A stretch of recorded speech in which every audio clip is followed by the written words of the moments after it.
Hello, everyone, and welcome to a sort of new style of video. I know we haven't done anything like this for this course before, but I feel like y'all would really benefit from this type of video. So what we're going to be doing today in this video is we're going to be going over that District 3 week assessment that y'all just took.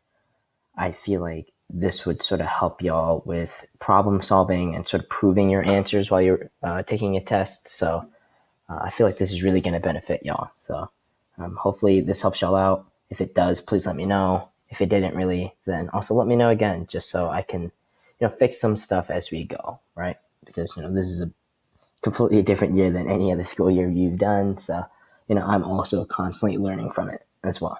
Okay, so the scores are basically a majority. I want to say like 85 to 90% of y'all have taken the test so far. The scores are coming back. They're pretty good scores. There are some questions that y'all are still missing on that we've covered quite a bit, but this is why we're reviewing, right? You get better, the more you practice something, right? So the scores aren't bad. If you got a grade that you don't really like, don't worry about it. Like I constantly tell y'all, as long as you try in this class and show effort, you will be fine.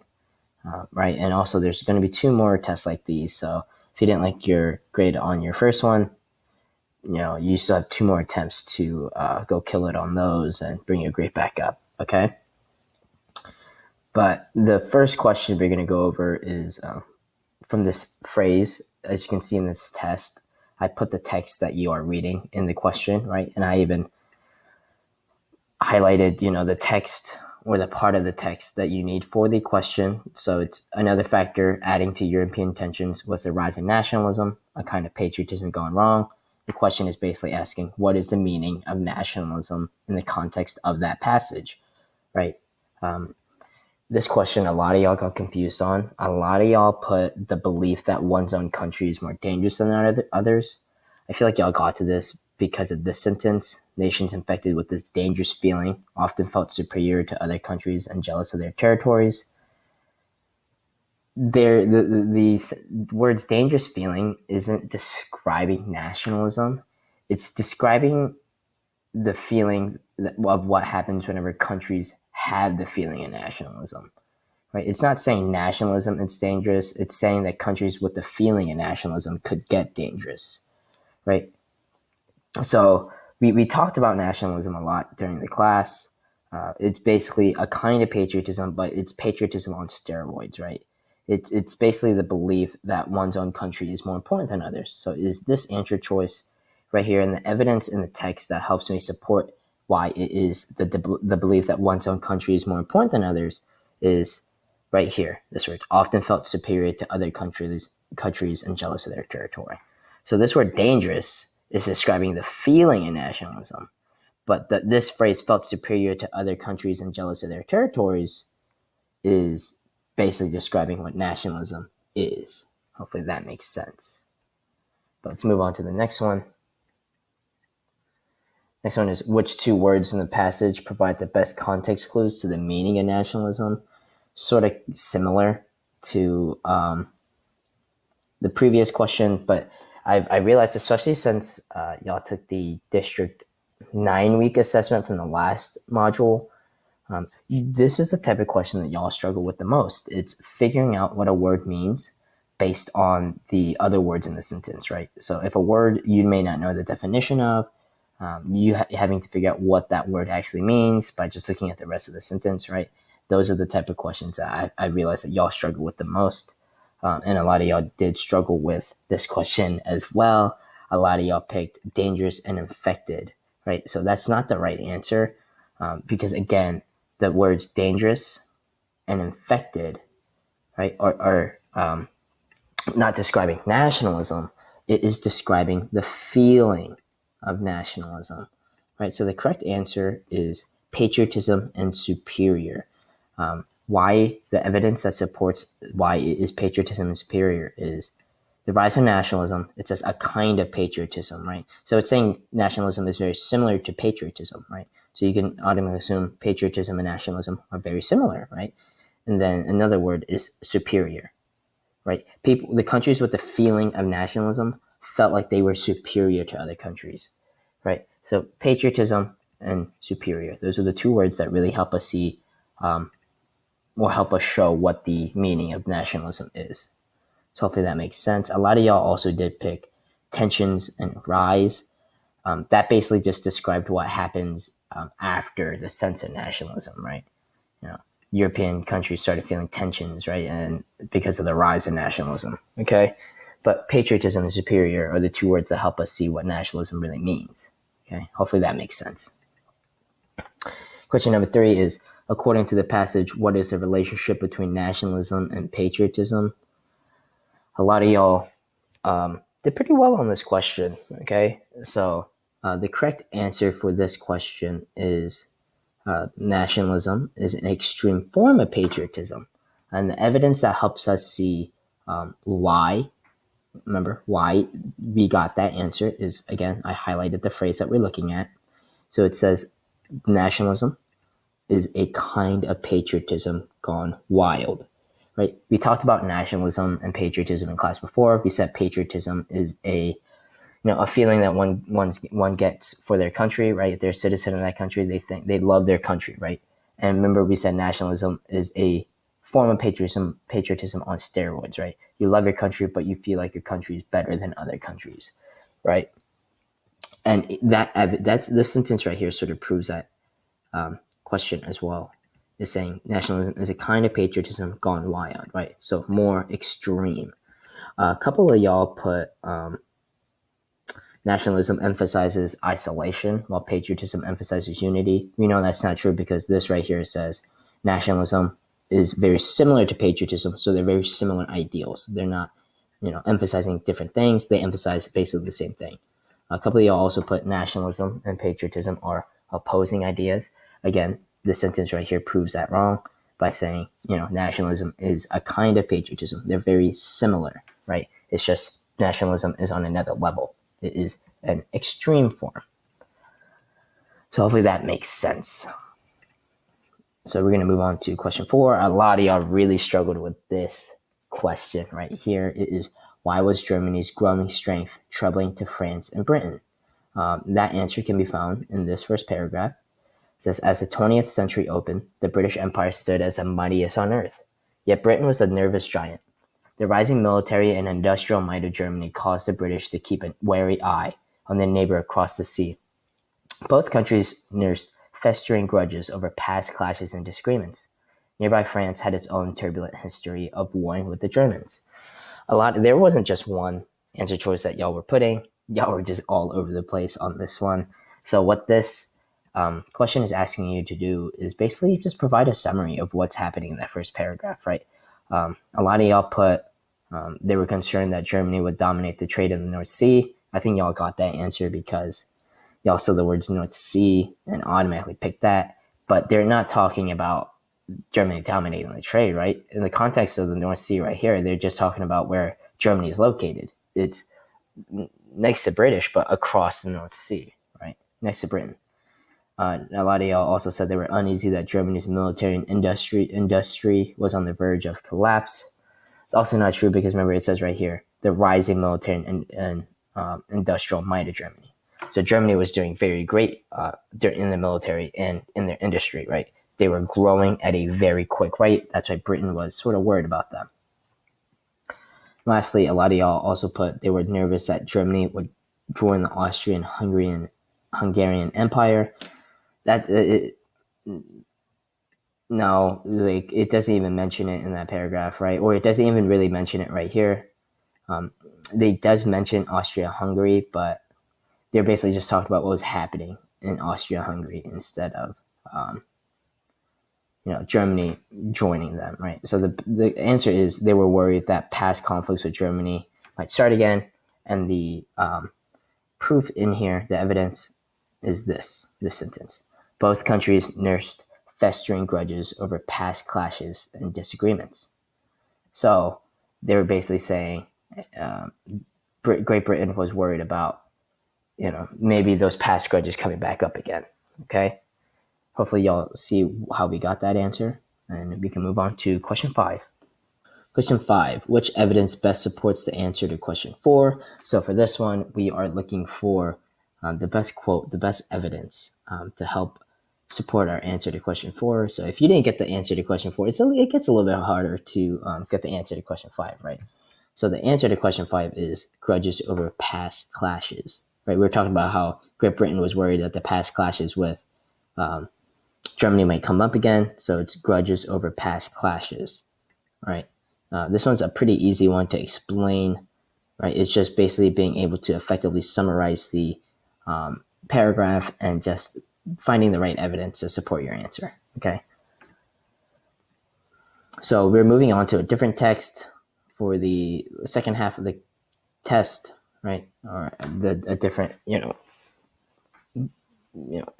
text.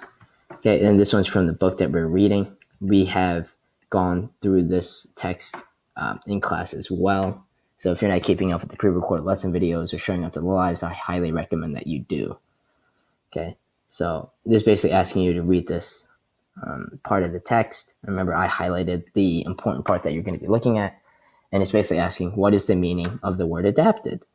Again, this is a part of the type of questions that y'all are really struggling with, figuring out what the words means based on the context of the sentence or evidence from the sentence, right? So it's basically, the sentence is, we did not break down, but adapted us ourselves, our 20 years, which made many another thing so grievous, helped us in this. So right here, we're trying to figure out what the word adapted means, okay? And y'all sort of struggled with this one again. The correct answer is changed, right? A lot of y'all put surrendered, which doesn't make sense, because if you change that, it's we did not break down but surrendered ourselves. Surrendered and breakdown sort of mean the same thing. So you really have to look at this keyword right here, but. So it's two different ideas, right? So adapted and breakdown cannot mean the same thing because this word but is right here, right? So it's to be completely different. So surrender doesn't make sense because, again, we did not break down but surrendered ourselves. That sentence just doesn't make sense. So the correct answer is changed. Instead of breaking down, what's the opposite of breaking down from all of these? It's changed, right? We did not break down, but we changed ourselves, right? So hopefully that is making sense. It's basically just looking at this keyword right here, but, and realizing that, hey, that means these two things have to basically mean completely different things, right? Next, question 7. When the soldiers adapted, they became more blank. Basically, we're just talking about this again and talking about what the word adapted sort of means and what the soldiers did after they adapted to the training that they had, right? Y'all did pretty good on this question. The correct answer was prepare for war, right? Instead of them breaking down from their training, they changed, right? They adapted themselves from their training, and they did this. And because that they changed from their training, it basically made them ready for war, right? It says it helped us in this way. And this sentence right here also proves that had we gone into the trenches without this period of training, most of us would have certainly gone mad. Okay. That's why I didn't really highlight this sentence for y'all in this one, because I sort of wanted y'all to look at this sentence as well. Because I feel like if I highlighted this one, y'all would have just focused in and lasered in on that one. Okay, so hopefully that makes sense. Y'all did pretty great on that question, so good job. Next is which evidence best supports the answer to question 7. So again, this one is basically finding out or looking at the text and proving your answers again, right? Remember, it's always important to find evidence to help support your statements, right? That's why during our virtual classes, I always say, whenever we had discussions, there's no such thing as a wrong answer if you can support your statement and provide evidence to why you think it is. And that's why I'm going over this. I want to show y'all how you can look at the text and find evidence to help support your answers, or find evidence enough to help knock out some of these questions or some of these answers, right? If you have no idea what the answer is, right, at this point, you have a 25% chance of getting it right because there's 4 answer choices. If you're able to knock off 1 or 2 of these, you better your odds, right? If I can look at this answer, be like, yeah, that's for sure not the right one, then you have a 33% chance of getting it right. But and then if I'm like, yeah, this one's probably not it either, I knocked off two answers. Now you have a 50-50 chance of getting it right, right? You're just improving your odds that way, okay? If you don't know what the answer definitively is 100%, then try to knock off some answer choices and help improve your odds, okay? So which evidence best supports the answer to question 7? The correct answer is, had we gone into the trenches without this period of training, most of us certainly would have gone mad. That sentence I highlighted, right, that shows that, without their training, they would have not lasted in this war, right? Remember they said after the soldiers adapted, they became more prepared for war. This is the sentence that really showed that. And y'all absolutely killed this question on the test, so great job.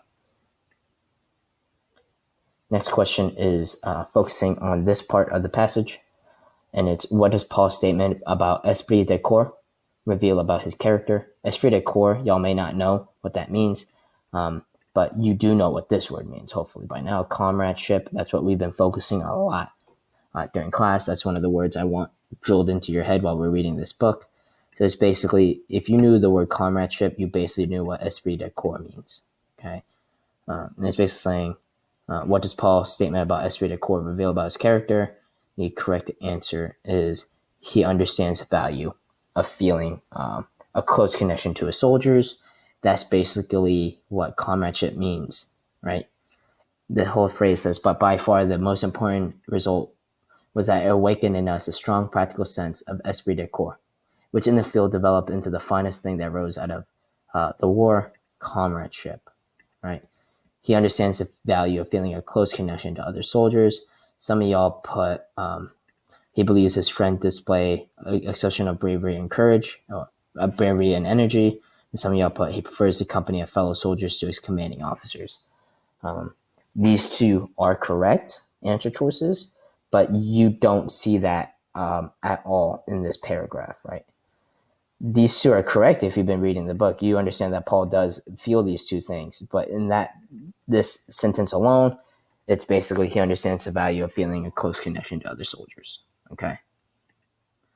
Last question is, what is the central idea of this message? Y'all absolutely killed this question. This is basically being able to summarize the text and figure out what's happening, right? If you can summarize the text and figure out what the main message is, the central idea, then y'all are just one step closer to finding the underlying message, the theme of it, right? So this is basically just reading the whole thing and figuring out what the text is trying to say to you, right? And this one is, training was difficult, but it helped soldiers survive. And that's basically from this whole thing right here, right? Had we not gone into this training, it would have made us mad. We became hard, suspicious, and that was good. These attributes were just what we lacked, right? This training, it was hard. It was hard on that, but it helped them survive the war. Okay, y'all absolutely killed this one. Some of y'all did say, which answer choice did y'all say? Oh, it was this one. Poor leadership made training difficult for soldiers. While they don't like their leaders, and training was difficult for them, the overall message is it helped the soldiers survive, though. Okay, so hopefully y'all are sort of seeing how you can knock off some answer choices by just looking at the text and trying to provide evidence for it and help improve your odds. And if you do get the correct answer, you should always be able to support why you got that correct answer, right? So hopefully this helped. If it did, let me know. If it didn't, also let me know. But I think we're going to do this for every single district assessment that we have. Again, I liked the grades that were coming through. I think y'all just need to take a little bit more time analyzing the text. And remember, if you don't like your grade for this assessment, it is fine, okay? You're going to have more opportunities to improve and get better, right? And remember, if you just show effort and turn in your assignments in this class, you will be fine, okay? But other than that, that is it for this test review. If you have any questions, again, let me know. But other than that, just show up to live classes or watch the pre-recorded lesson videos. And I will see you all later.